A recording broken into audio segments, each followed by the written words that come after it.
고통스런 질병으로부터 해방되고 더 나아가 수명까지 연장할 수 있는 방법.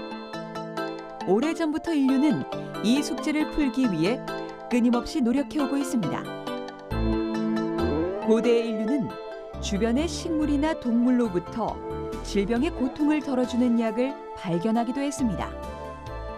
그러나 대부분의 자연물질에는 약효뿐 아니라 부작용을 가진 물질도 함께 포함돼 있어 경련이나 구토를 유발하기도 했고요.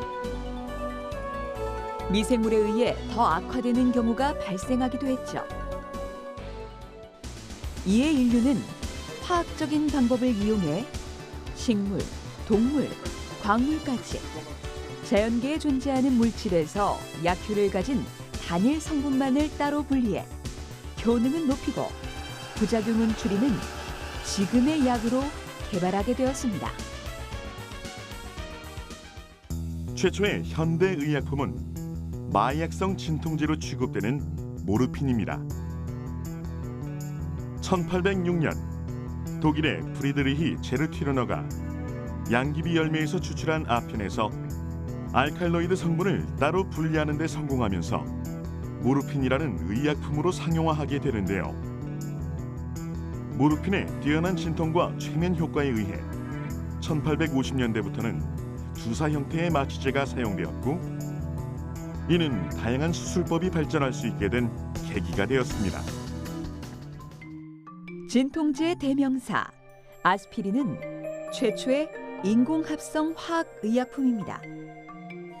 버드나무 껍질에 함유된 살리실산이라는 물질에서 비롯되었는데요.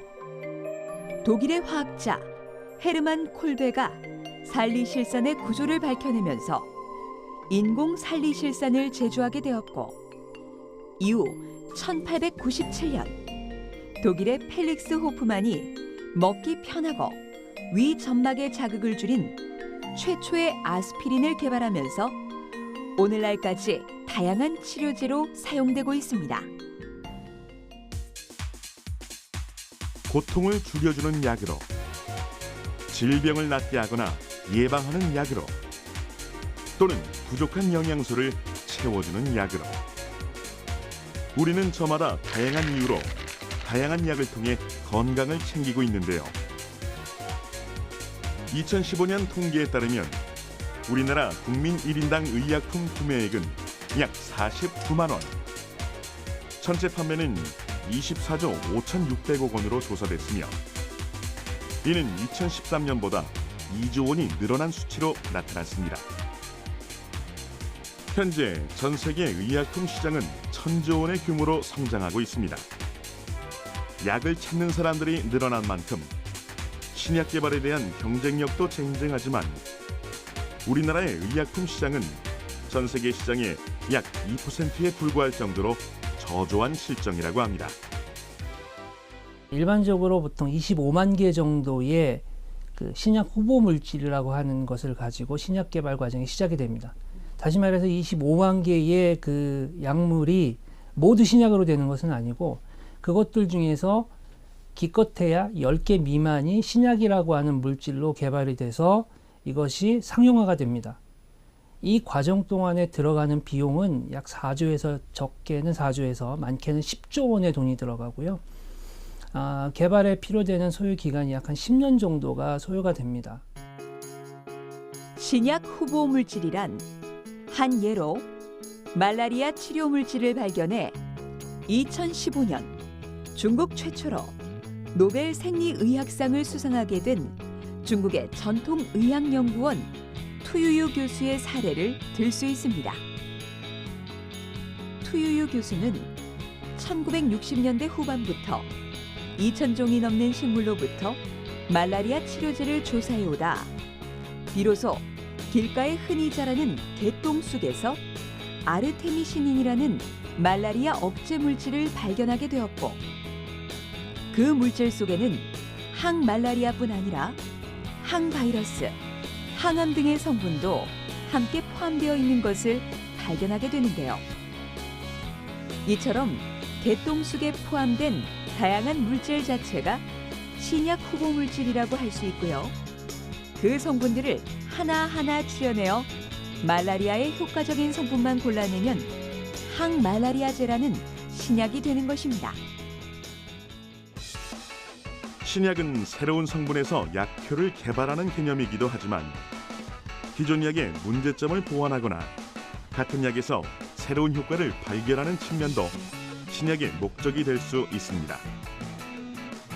암의 경우 화학성분의 항암제를 이용하는 과정에서 암세포뿐만 아니라 정상세포에도 영향을 주었던 기존의 문제점을 해결하기 위해 암세포만을 공격하는 표적 항암제 개발에 초점을 맞추기도 하고요.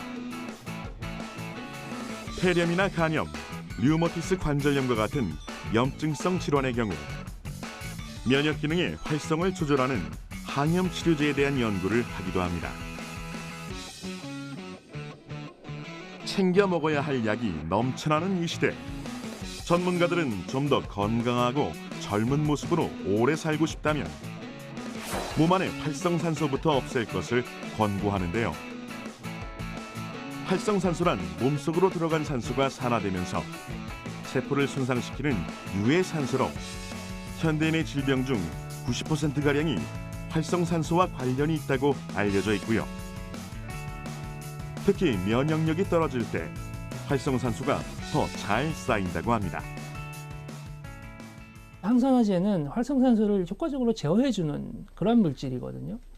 그렇기 때문에 이런 항산화제를 적절하게 이용을 하게 되면 그러한 그 면역 기능을 항상 유지시켜주고 그로 인해서 생길 수 있는 그런 또 암세포의 발생이나 진행, 나아가서는 노화를 예방시켜주기 때문에 여러 가지 측면에서의 노화 예방과 불로장생과 밀접한 연관이 있다고 할 수 있습니다. 인간의 삶에 많은 영향을 미치고 있는 의약품들. 더욱 안전하고 효과적인 방법으로 우리의 건강을 지켜주길 기대해 봅니다.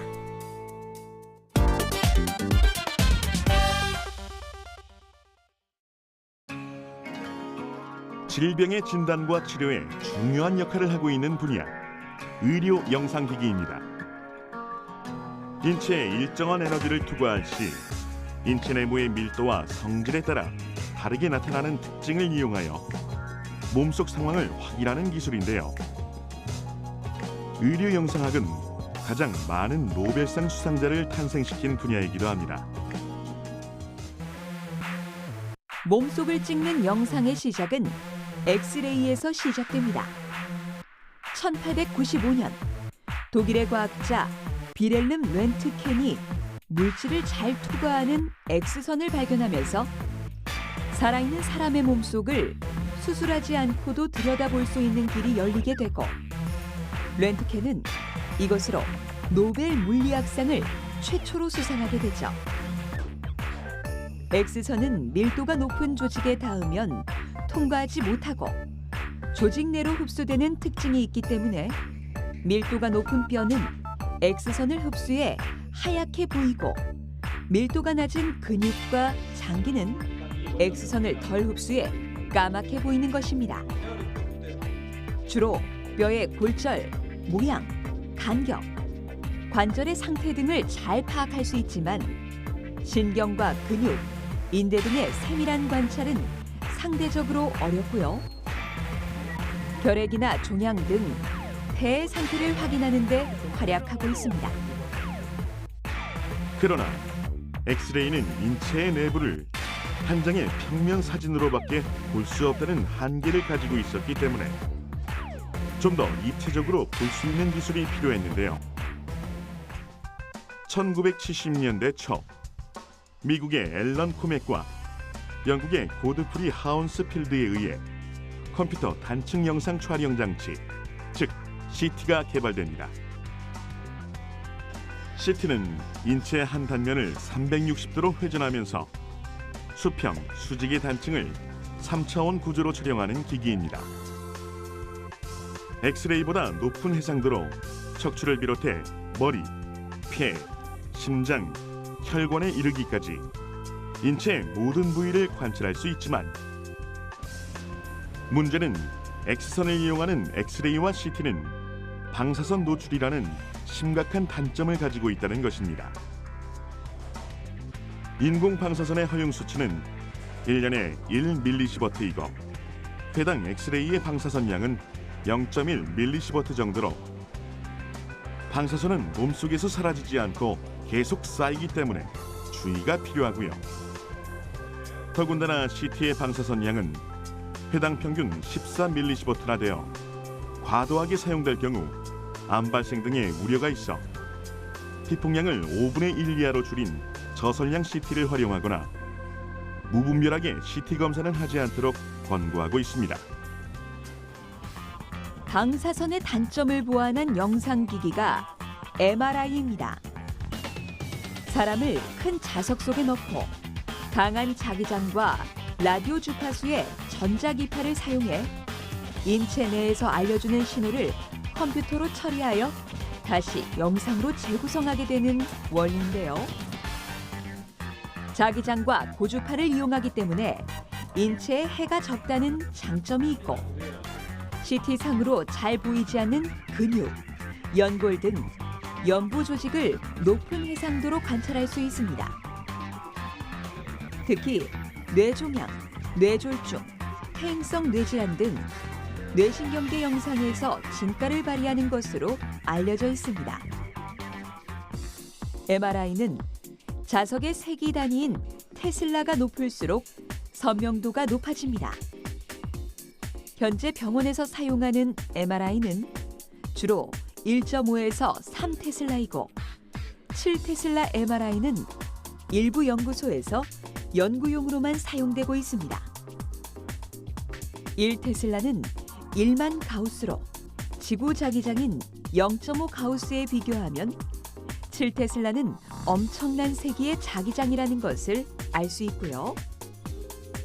7테슬라는 0.1mm 이하의 뛰어난 해상도를 구현하고 있기 때문에 3테슬라와 7테슬라로 찍은 뇌와 혈관의 사진을 대조해봐도 선명도에서 확실한 차이점을 느낄 수 있습니다. 최근엔 국내 한 대학병원에서 뇌 촬영을 전용으로 하는 11.7테슬라급의 MRI 개발을 진행 중에 있으며 의료 영상 분야에서 또 한 번의 기술 도약을 기대하고 있습니다. 지금 MRI는 주로 구조를 보고 판단합니다. 뇌 사진, 뇌의 구조 정보를 가지고 치매 같은 경우는 예를 들어서 관심 영역이 있어 해마라고 해서 해마가 얼마나 쪼그라들었는지 뇌가 전체 수축도가 얼마인지 또는 뭐 종양 같은 경우는 실제 구분이 가능하죠. 지금 중요한 건 조기 진단이 되는데 조기 진단을 하려면은 구조가 이미 보여지는 상황이라면 상당히 진행이 된 상태거든요. 그래서 조기 진단을 하려면은 좀 더 선명한 뇌 사진이 필요합니다. 그 방법을 적용하려면은 이제 11.7테슬라가 되면 훨씬 더 자세하게 확인할 수 있습니다. 환자의 고통 없이 3차원 영상으로 인체 내부를 들여다보는 의료 영상기기. 우리의 생명을 구하는 이 첨단 사진기가 또 어떤 기능으로 진화하게 될지 궁금해지는군요.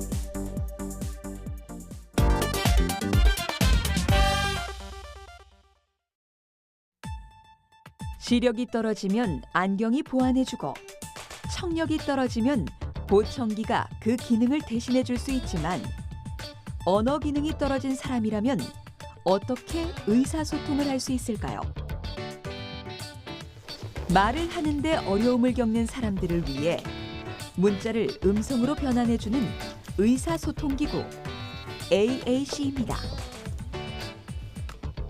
문자형, 그림형, 키보드형의 세 가지 중 알맞은 유형을 선택해 자신이 전달하고자 하는 글씨나 그림을 입력하면 음성으로 출력이 되는 원리인데요. 엄마, 밥 많이 주세요. 엄마, 밥 많이 주세요. 600여 개의 문장과 단어, 이미지가 저장돼 있어 아이콘을 터치하는 것만으로 생활 문장을 만들 수 있고요. 안녕하세요. 만나서 반갑습니다. 말을 할 수 있어 좋아요. 신체 활동이 어려운 경우에는 스위치나 특수한 마우스와 같은 입력 장치를 이용해 기구를 사용할 수도 있다고 합니다. 손이나 발을 이용하지 못하는 중증 장애인들이라면 눈동자의 움직임만으로도 의사를 전달할 수 있습니다. 깜빡이는 초록색의 카메라가 눈동자의 움직임을 파악하면 마우스 커서도 따라 움직이고 눈을 깜빡이면 마우스가 클릭. 루게릭병을 포함해 온몸이 마비되는 환자들이 마지막까지 움직일 수 있는 유일한 신체 부위가 바로 눈이기 때문에 이들을 위해 고안하게 된 안구 마우스인데요. 어느 날 갑자기 루게릭병으로 전신마비 장애를 갖게 된 미국의 유명 그래피티 아티스트 템트를 위해 동료들이 눈으로 그림을 그릴 수 있는 도구를 개발하게 되었고, 이 장비는 절망 속에 빠져있던 그에게 희망의 날개가 되어 현재도 눈동자로 그림을 그리며 예술가로 활동하고 있다고 하는데요.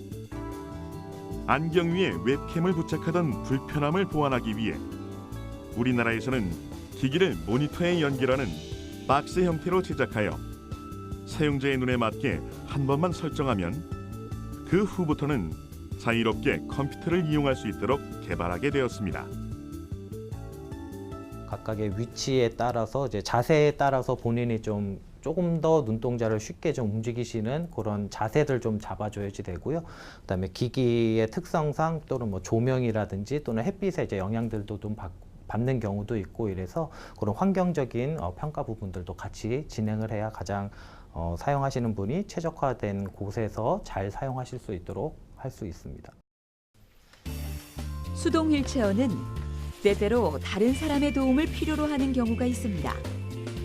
사용자가 손으로 바퀴를 밀어 움직이기 때문에 가파른 언덕길을 오르거나 바닥의 상태가 좋지 못할 경우 난관을 겪게 될 수도 있죠.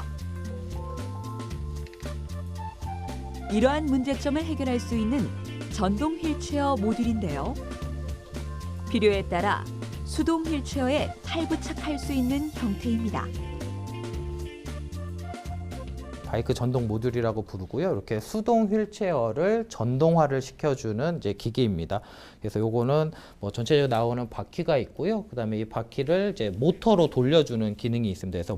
그래서 바퀴에 모터부가 되어져 있고 이 모터를 구동시키는 이제 배터리가 이제 이렇게 있게 되고요.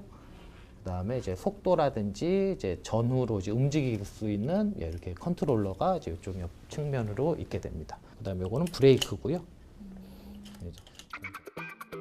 수동 휠체어에 전동 모듈 합체! 장착하는 방법도 그다지 복잡하거나 어렵지는 않아 보이죠?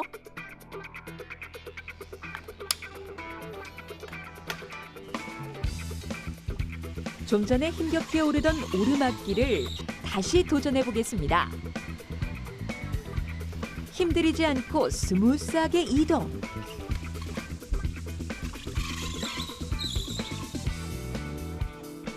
가파른 회전도 통과! 바퀴의 폭이 넓어 울퉁불퉁한 길에서도 비교적 안전하게 다닐 수 있고요. 장거리를 이동할 때는 크루저 기능을 실행해 일정 시간, 일정 속도로 쭉 운행할 수 있다고 합니다. 신체적 불편함을 가진 사람들에게 손과 발, 눈과 귀가 되어주는 보조기기. 과학기술의 발전이 삶의 희망을 전달하고 있습니다.